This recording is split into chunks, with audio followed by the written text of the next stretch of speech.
Bernard Devers, bonjour. Bonjour. Je vous ai invité ce matin pour parler des EHPAD, plus particulièrement du malaise qui touche à la fois le personnel, ceux qui sont pensionnaires et les familles des pensionnaires. Vous connaissez bien le sujet parce que Habitat Humanis, que vous avez créé, possède une quarantaine d'EHPAD à travers la France. Comment vous expliquez cette détérioration subie des conditions d'accueil dans les EHPAD ?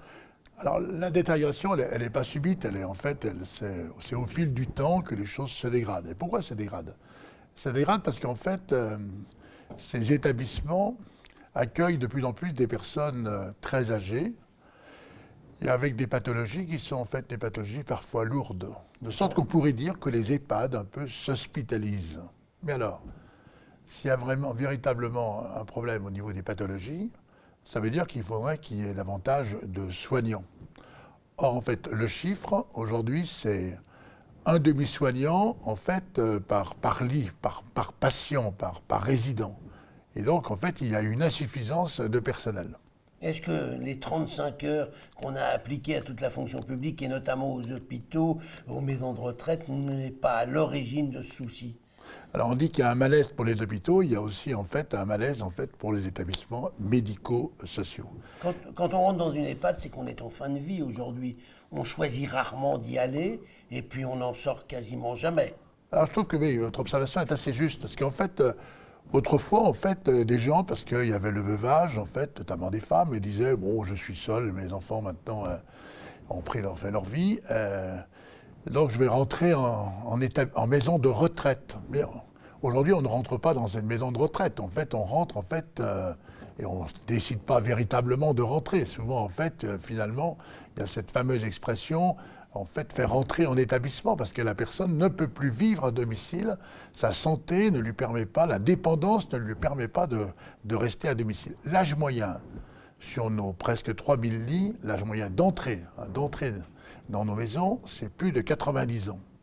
Donc on voit combien que c'est un âge avancé. Et à cet âge, quel est le problème ? C'est qu'en fait, les gens en fait, ont un rythme de vie qui est naturellement un rythme lent, en raison de l'âge, en raison en fait de la dépendance. Et donc il ne faut pas simplement assurer un soin, il faut aussi assurer un prendre soin de la personne.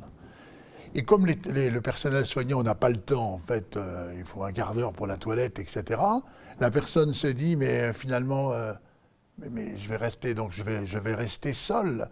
Il y a le soin, l'acte qui est posé, mais cet acte qui est posé est nécessaire, mais il faudrait aussi qu'il y ait ce prendre soin de la personne. Et naturellement, en fait, d'ailleurs, les aides-soignants voudraient absolument assurer aussi ce prendre soin. Ils n'ont pas le temps. Donc, en fait, il y a une rupture par rapport, en fait, à la question du temps. Alors, la journée d'action qui a eu lieu cette semaine est une journée qui a montré à la population qu'il existait ce problème. Qu'est-ce qu'on peut faire ? Est-ce qu'il faut à nouveau remettre seulement de l'argent ? Est-ce que c'est la seule solution qui existe, c'est de mettre un peu plus d'argent ? J'ai regardé des chiffres, ça coûte déjà plus de 3 500 € par mois chaque pensionnaire. Oui, alors ça, c'est pour, en fait, les établissements privés. Nous, nos établissements, enfin, nos maisons, c'est autour de 2 000 €, en fait, mensuels. C'est déjà beaucoup. Mais c'est déjà beaucoup, bien entendu, puisque lorsqu'on sait que la moyenne des retraites est de 1 100 €, on voit, en fait, l'effort que ça représente pour le résident et souvent, en fait, pour les familles. Donc et là pour aussi, la collectivité aussi. Et la collectivité. Donc en fait, là aussi, on trouve une rupture de temps, une rupture aussi sur le plan financier. Et une autre rupture qui est liée en fait que la personne, elle a le sentiment finalement d'être inutile et en plus de coûter cher. Hein. Donc en fait, c'est tout. Ce sont aussi des approches à partir desquelles finalement la personne se dit mais je suis en trop. Quoi. Donc c'est pas possible de penser cela parce que c'est pas le respect de la vie.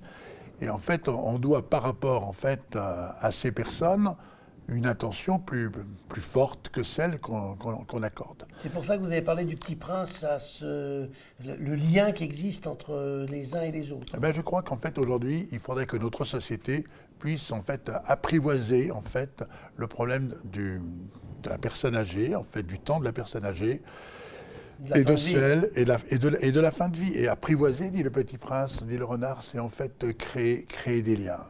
Et il ajoute créer des liens dont on est responsable. Alors, la question de la responsabilité. Naturellement que tout ne peut pas se payer avec de l'argent, mais il faut aujourd'hui qu'il y ait quand même un peu plus d'argent versé par la collectivité. Il faut que l'État, il faut que la nation se dise, finalement, sur la fin de vie, je dois faire un effort, parce que cet effort-là, c'est précisément le respect de la vie. Et puis je crois que c'est aussi une invitation à se dire comment on peut travailler sur des problèmes d'accompagnement, comment aussi on peut davantage mobiliser des personnes qui se disent, eh bien, je vais donner un peu du temps pour ceux qui, finalement, le temps est souvent compté. Eh bien, on verra. On voit que c'est un sujet grave, mais c'est un sujet qu'on prend à bras le corps et que vous prenez à bras le corps. Bernard Devers, je vous remercie. Merci et très belle journée.